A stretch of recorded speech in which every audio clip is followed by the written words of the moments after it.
Good morning student, मैं Amritesh sir Keshav classes में एक बार फिर से स्वागत करता हूं। आपको आज क्लास कराई जाएगी ऑब्जेक्टिव क्वेश्चन जो होगा संख्या पद्धति, जो क्लास 10 से रिलेटेड है। चूंकि ऑब्जेक्टिव का दौर आ चुका है, कोरोना काल के कारण सरकारें ऑब्जेक्टिव क्वेश्चन ज़्यादा सेलेक्ट कर रही है। ऐसी परिस्थिति में हमारी जिम्मेवारी बनती है कि हम अपने बच्चों को वैसे ऑब्जेक्टिव तथ्यों का अध्ययन करा दे जिनके माध्यम से डायरेक्ट और इनडायरेक्ट रूप से क्वेश्चन आती है। हमको लगता है कि इससे ज़्यादा क्वेश्चन आपके प्रश्न से सीधे सीधे विषयातिरिक्त बनने वाले नहीं हैं। तो आइए बात करते हैं, संख्या पद्धति पर आधारित कुछ तथ्यों को जान लेते हैं, उसके बाद हम लोग डायरेक्ट क्वेश्चन देखेंगे। संख्या पद्धति क्या है? देखिए, संख्या पद्धति का डायरेक्ट संबंध होता है, यानी हम लोग काउंटिंग करने के लिए जिन संख्याओं का अध्ययन किए, शुरू हम लोग 1 2 3 4 किसी संख्या को गिनना होता था, तो उसके लिए प्राकृत संख्या की खोज हुई। तो कहने का मतलब ये हुआ कि पहला क्वेश्चन जो है यहां से शुरू होता है कि प्राकृत संख्या क्या है। तो वह संख्या जिसे गिनती में लिखा जाता था 1 2 3 4 अप टू आगे तक, तो इसी को प्राकृत संख्या के नाम से जाना जाता था। दूसरा हो जाता है आपका पूर्ण संख्या क्या है। पूर्ण संख्या क्या है? तो पूर्ण संख्या का मतलब यह हुआ कि जब गिनती में क्या था, 1 से चालू होता था, कभी कभी 0 से भी तो हो सकता है। यानी अभी पूछे कि क्लास में स्टूडेंट कितने हैं, तो 0, तो 0 भी कोई नहीं, मतलब 0 है। तो 0 से स्टार्ट हुआ तो 0 1 2 3 4 अप टू आगे तक बढ़ता है, तो इसको हम लोग कौन संख्या कहते हैं? इसको हम लोग पूर्ण संख्या की संज्ञा दिए। उसके बाद तीसरा टॉपिक जो हो गया पूर्ण संख्या के बाद पूर्णांक संख्या। तो पूर्णांक संख्या के अंतर्गत आया, यहां से जितने भी संख्या रेखा पर हम लोग दिखाते थे, ये सब के सब को पूर्णांक संख्या के अंतर्गत रखा गया। इनको पूर्णांक संख्या के अंतर्गत रखा गया। अब इसमें 2 पार्ट हो जाता है। एक पार्ट हो जाता है आपका यहां से इधर, जिसको हम लोग ऋणात्मक पूर्णांक संख्या कहें, ऋणात्मक पूर्णांक संख्या।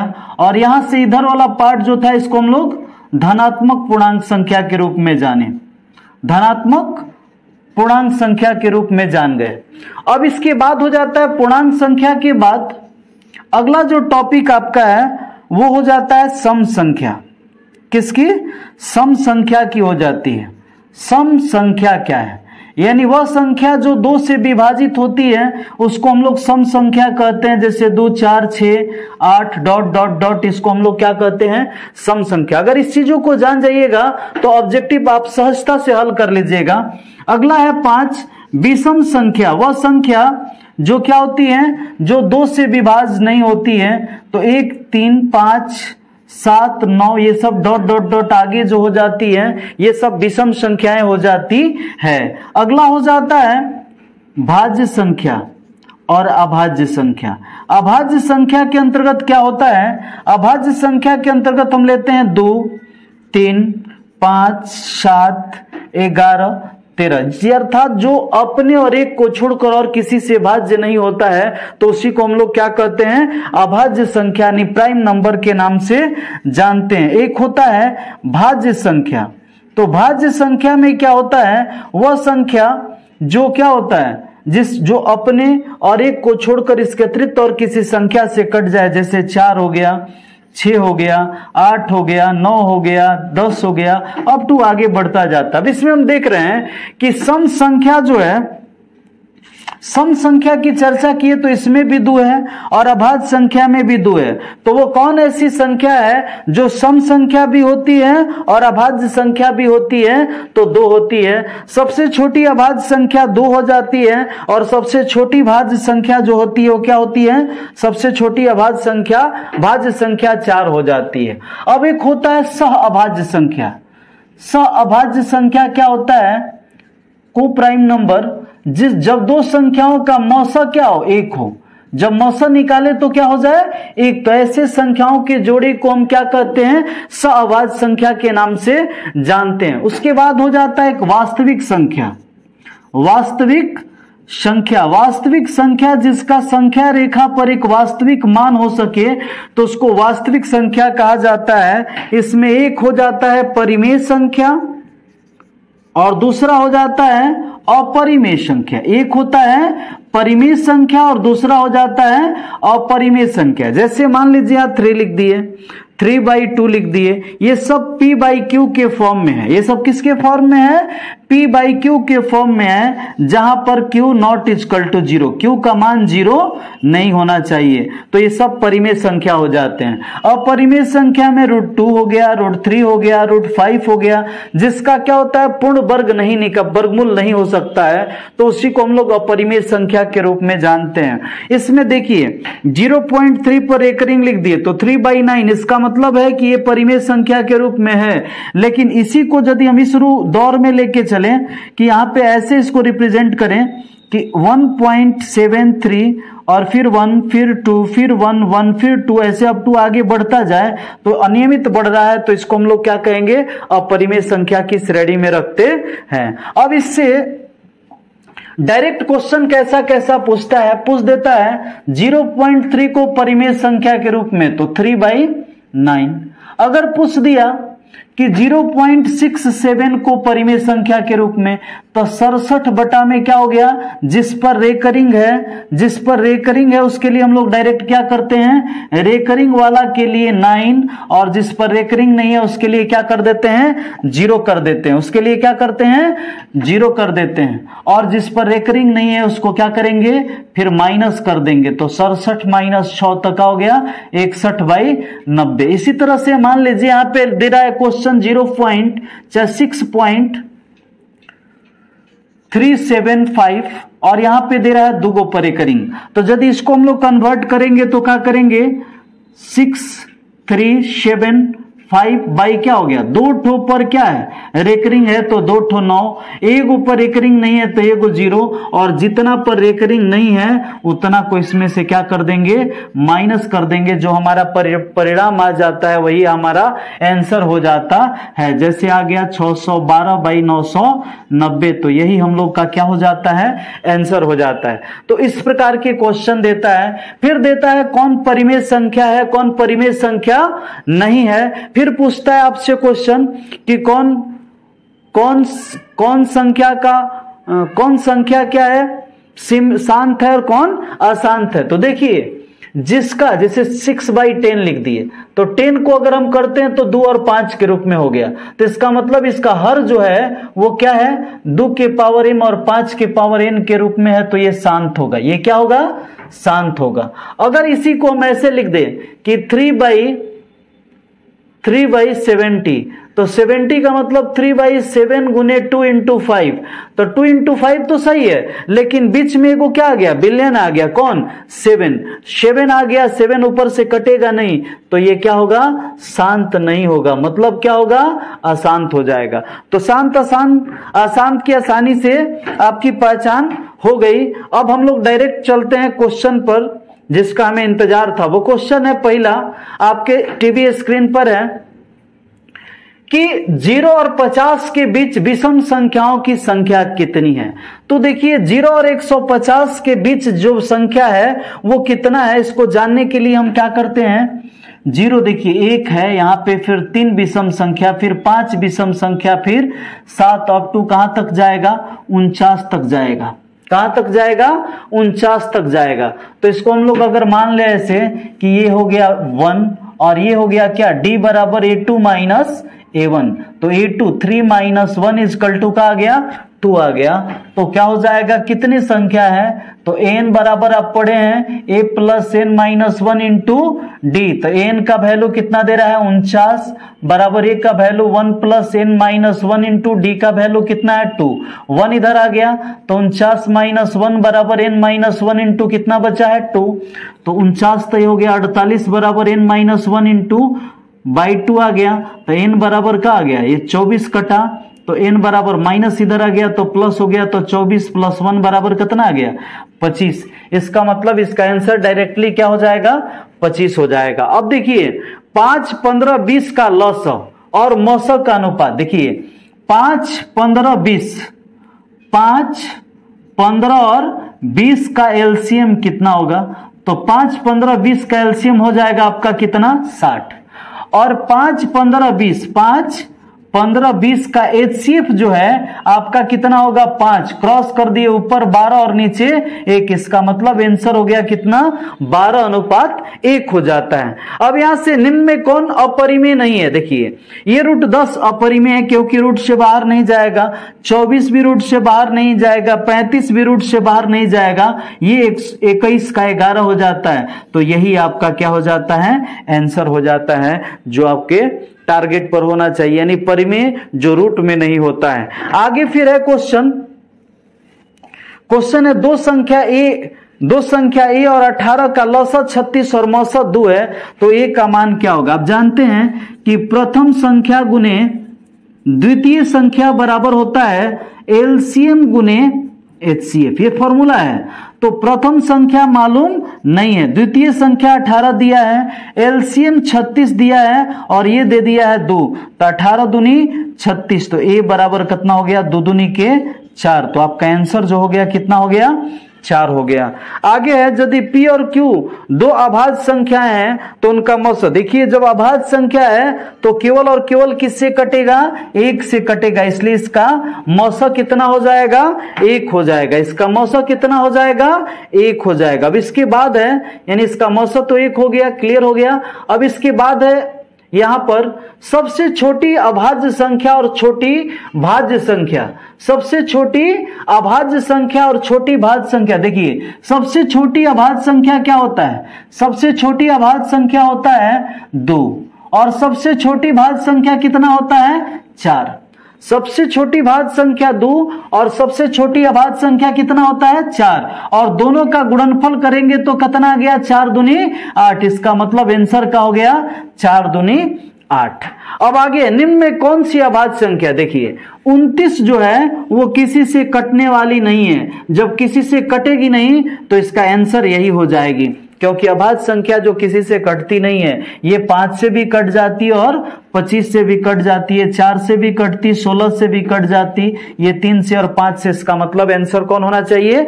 29। अब देखिए ये जो क्वेश्चन आपको दिखाई दे रहा है क्या है? देखिए 3, 2, 7। अगर इसके नीचे क्या है? ऊपर रेकरिंग है, 2 ऊपर रेकरिंग है तो 2 को 9 कर दिए, और जिस पर रेकरिंग नहीं उसको इसमें से क्या कर दिए? माइनस कर दिए, तो ये आ गया 324/99, जो एक बटा के फॉर्म में है। अतः इसको हम लोग क्या कहेंगे? परिमेय संख्या के रूप में जानते हैं। इसको जो P/Q के रूप में हो जाता है, जहां Q नॉट इक्वल टू 0, यानी नीचे वाला 0 नहीं है, तो क्या कहा जाता है? इसको हम लोग क्या कहते हैं? इसे हम परिमेय संख्या कहते हैं। किसी पूर्णांक m के लिए सम संख्या का रूप क्या होता है? देखिए पूर्णांक m के लिए अगर 2m रखते हैं तो m का वैल्यू अगर 1 रखेंगे तो 2 आएगा, 2 रखेंगे तो 2 दूनी के 4 आएगा, 3 रखेंगे तो 3 दूनी 6 आएगा। यानी सम संख्या के लिए क्या होता है?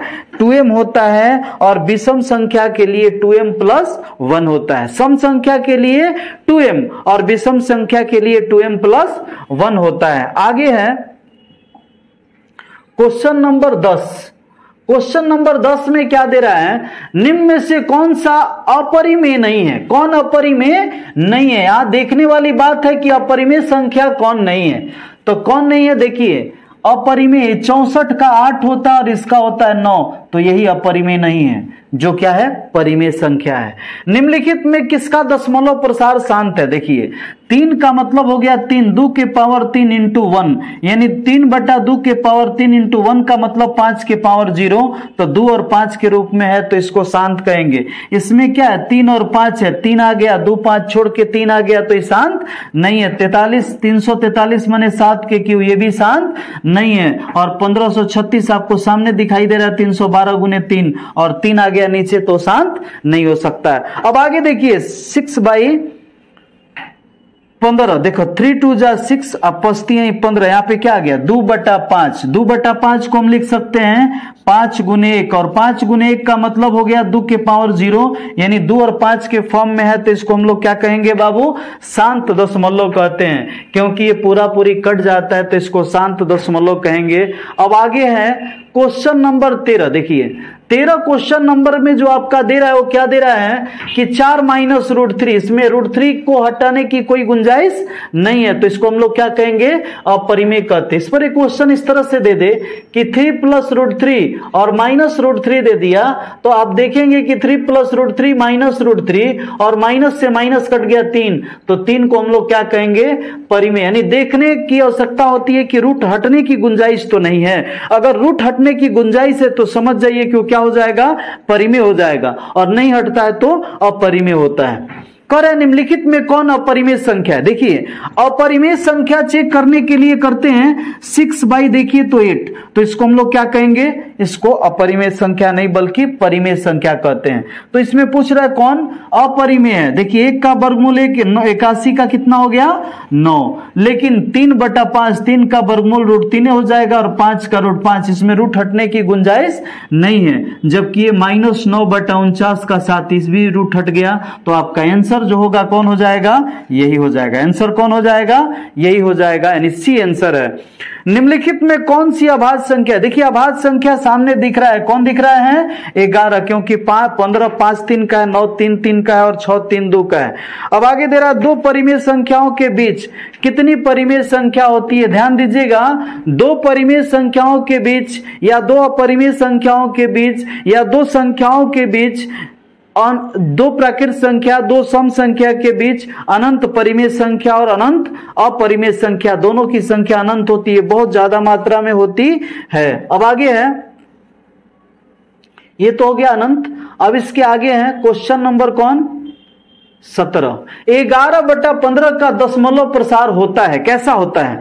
तो 11/15 का दशमलव प्रसार कैसा होगा, इसे चेक करने के लिए हम लोग उस तथ्य पर आते हैं कि 15 को खंड करते हैं तो 3 आ गया और 5 आ गया। जब ये क्या आ गया 3 और 5 के रूप में आ गया, तो इसका मतलब है कि क्या हो गया, 3 हटने लायक नहीं है, तो क्या होगा, अशांत हो जाएगा।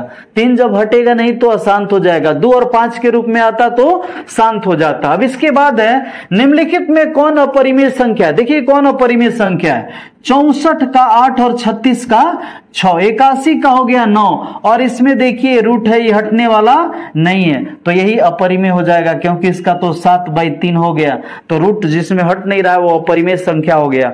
√2 एक क्या है, तो √2 क्या है, रूट में है तो इसको क्या कहेंगे बाबू, अपरिमेय संख्या की श्रेणी में रखते हैं। 2 या 2 से अधिक अभाज्य संख्याओं का मस हमेशा अभाज्य संख्या यदि रहेगा तो उसका मस कितना होता है, 1 होता है। कभी भी अभाज्य संख्याओं का मस कितना होता है, 1 होता है। कभी भी अभाज्य संख्याओं का मस क्या होता है, 1 होता है। 2 या 2 से अधिक अभाज्य संख्याओं का मस 1 होता है। अब इसके बाद है निम्नलिखित में कौन परिमेय संख्या, कौन परिमेय संख्या है। तो देखिए रूट अपरिमेय है, ये भी क्या है, रूट से रूट कट गया तो ये 2 आ गया, तो ये क्या है, परिमेय संख्या है। उसके बाद 4 प्लस √5, तो रूट आ गया तो ये क्या है, अपरिमेय संख्या है। और इसमें √6 आ गया तो ये भी क्या है, अपरिमेय संख्या है। तो आपको चुनना है क्या कि परिमेय संख्या कौन है, तो परिमेय संख्या, इसका मतलब आपका बी आंसर सही है। हम बी के साथ चलना ज्यादा सहज महसूस करेंगे। दो क्रमिक सम संख्याओं का मस, देखिए दो क्रमिक संख्या क्या होता है, 6 और 8, 8 और 12, तो 8 और 10, तो इनका क्या होगा, मस हमेशा क्या आएगा, 2 आएगा। दो क्रमिक विषम संख्याओं का मस 1 और दो क्रमिक सम संख्याओं का मस कितना होता है, 2 होता है। किसी धनात्मक पूर्णांक a और b के लिए ab का मस गुने ab का लस बराबर किसके बराबर होता है, तो a गुने b, यानी प्रथम संख्या गुने द्वितीय संख्या बराबर होता है क्या, लस गुने मस। तो इस सिद्धांत पर हम कह सकते हैं कि दोनों संख्याओं का गुणनफल क्या है, उसके संख्या के गुणनफल के बराबर हो जाता है, उसके संख्या के गुणनफल के बराबर हो जाता है। आगे दे रहा है यूक्लिड विभाजन एल्गोरिथम दो धनात्मक पूर्णांकों के निम्न में से किसे परिकलित करने का तकनीक है। तो देखिए यूक्लिड विभाजन से क्या निकलता है, मस निकाली जाती है। आप पढ़े होंगे यूक्लिड विभाजन की सहायता से दो संख्याओं का मस ज्ञात करें, HCF ज्ञात करें। देखिए हम पूरा चैप्टर का जो है ऑब्जेक्टिव वीडियो डाल रहे हैं अपने यूट्यूब चैनल पर, जिसे आप सब्सक्राइब कीजिएगा तो हर विषय का यूट्यूब चैनल का आपका क्या मिलेगा, हर विषय का आपको ऑब्जेक्टिव मिल जाएगा, सब्जेक्टिव भी मिलेगा, साथ ही साथ शॉर्ट सेलेक्टेड क्वेश्चन मिलेगा जो बहुत ही शॉर्ट है और उससे आप 100 में 100 ला दीजिएगा, मैथ में, फिजिक्स, केमिस्ट्री सब विषय में। इसके अतिरिक्त आपके पास एक और विकल्प होने वाली है, वो ये है कि आपको सारा क्वेश्चन बैंक जो है वो हम करा देंगे सामने, इसलिए इसको सब्सक्राइब कीजिए और ज्यादा से ज्यादा इसे क्या कीजिए, ज्यादा से ज्यादा शेयर कीजिए ताकि आपको भी लाभ प्राप्त हो सके, आपके अतिरिक्त और किसी को और कमेंट भी कीजिए, जिससे थोड़ा सा जुनून पैदा होता है, काम करने में मन लगता है। लाइक कीजिए और शेयर करते रहिए। आगे है आपका क्वेश्चन जो है, आगे क्वेश्चन है पाई क्या है। पाई क्या है, तो पाई आप जानते हैं कि पाई एक ऐसा संख्या है जिसका मान क्या होता है, भिन्न में 22/7 भी होता है और 355/113 भी होता है। तो एक ही संख्या जिसका दो भिन्नात्मक मान हो गया, इसका मतलब ये परिमेय संख्या नहीं हो सकता है, ये तो लक्षण अपरिमेय संख्या का लग रहा है। तो पाई जहां दिखेगा तो क्या हो जाएगा, अपरिमेय संख्या हो जाएगा। जैसे दे दिया 2 पाई, तो ये भी अपरिमेय संख्या है। अगर π/2 तो ये भी अपरिमेय संख्या है। निम्नलिखित में कौन अपरिमेय संख्या नहीं है, देखिए √7 अपरिमेय है, √3 है तो अपरिमेय है, √2/5 अपरिमेय है। लेकिन यहाँ पे देखिए 25 × 75 और 16 × 48, 25 का 5 और 16 का कितना हो गया 4। तो इससे स्पष्ट होता है कि ये परिमेय संख्या है, अपरिमेय संख्या नहीं है। √3 और √5 क्या है, तो √3 भी अपरिमेय संख्या, √5 भी अपरिमेय संख्या होता है। निम्नलिखित में कौन सा भिन्न का दशमलव प्रसार शांत होगा, तो इसे जानने के लिए हमको पहले क्या देखना होगा, इसका ऑप्शन पर जाना होगा, तभी समझ में आएगा, ऐसे समझ में नहीं आएगा। दे रहा है क्या क्वेश्चन, दे रहा है निम्नलिखित में कौन सा भिन्न का दशमलव प्रसार शांत होगा। देखिए इसमें कौन है, 17/105। देखो 105 क्या होता है, 3 × 5 × 7, तो 3 आ गया और 7 हो गया, तो क्या होगा, अशांत होगा। 210 में देख रहे हैं क्या हो रहा है, 210 का मतलब 2 × 3 × 5 × 7 खंड कर दिए तो कितना आ गया, 3 आ गया और क्या आ गया, 7 तो कट जाता, लेकिन 3 हटने वाला नहीं लग रहा है, तो ये भी क्या होगा, अशांत होगा। 88 है तो 88 का मतलब 2 के पावर 3 इंटू का आ गया 11, 11 हटेगा नहीं, तो ये भी क्या है, अशांत है। तो 160 जो दिख रहा है वो हमें लगता है 2 के पावर 5 गुने क्या हो जाएगा, 5। इसका मतलब यही क्या हो जाएगा, शांत होगा, यही आंसर हो जाएगा। आगे कह रहा है देखिए ये अनियमित रूप से बढ़ रहा है, तो अनियमित रूप से बढ़ रहा है तो क्या होगा, अपरिमेय संख्या हो जाता है। √3/√12 देखिए चरती है 12, ऊपर 1 का वर्गमूल 1, 4 का वर्गमूल 2, तो आ गया 1/2। तो 1/2 इसका मतलब ये क्या है, 1/2 इसका मतलब ये है कि ये परिमेय संख्या है। क्या है, परिमेय संख्या है। क्या है, परिमेय संख्या। देखिए आगे दे रहा है 3 - √3, तो रूट दिख गया तो इसका मतलब ये क्या है, अपरिमेय संख्या है, तो इसको भी हम छोड़ते चले, ये क्या हो जाएगा, अपरिमेय संख्या हो जाएगा। अब हम लोग क्वेश्चन नंबर 32 में देख रहे हैं क्या, किसमें दे रहा है 11.23, 2, 3, 5, 6, 4 पर एक रिंग है, तो ये कैसी संख्या हो सकती है। तो आप देख रहे हैं कि 11, 23, 56, 4 बाई क्या कर दिए, 3 गो पर एक रिंग है, तो 3 × 9, 3 गो 2 गो पर एक रिंग नहीं है, 2 ठो 0, जितना पर एक रिंग नहीं है उतना अगर घटा देंगे तो हमें एक बटा का प्रारूप मिलेगा, जिससे हम ये कह सकते हैं कि क्या है, परिमेय संख्या है। आगे इतना दे रहा है, देखिए इसको क्या लिख सकते हैं, 5.2, 3 बार बार हो रहा है तो 23, तो इसको क्या लिख सकते हैं, 523/1 पर एक रिंग है तो 1 × 9, जिस पर एक रिंग नहीं है उसके लिए 0, और जितना पर एक रिंग नहीं इसको इसमें से माइनस कर लेंगे तो एक बटा आएगा। इसका मतलब ये भी क्या है, एक परिमेय संख्या है, ये भी क्या है, एक परिमेय संख्या है। अब उसके बाद है 1/√7, 1/√7, रूट दिखाई दे दिया तो आपको सीधा सीधा ठोक देना है क्या, अपरिमेय संख्या, सीधा सीधा क्या करना है, अपरिमेय संख्या। देखिए आगे क्वेश्चन नंबर कौन है, 35 में दे रहा है, 35 में दे रहा है भाज्य ए और भाजक बी के लिए a बराबर BQ + R में R के लिए कौन सा मान सत्य होता है। देखिए क्या होता है, हम अक्सर देखते हैं कि कहीं पे भी अगर यहां भाग दे रहे हैं कितना से, 6 से, तो हमारे पास जो 1 बार ले जाएंगे तो 6 है, इसका कितना आ गया 4 आ गया। यानी जब भी शेष आता है वो शेष क्या हो गया तो 0 होगा, और नहीं तो 0 से क्या आएगा बड़ा आएगा।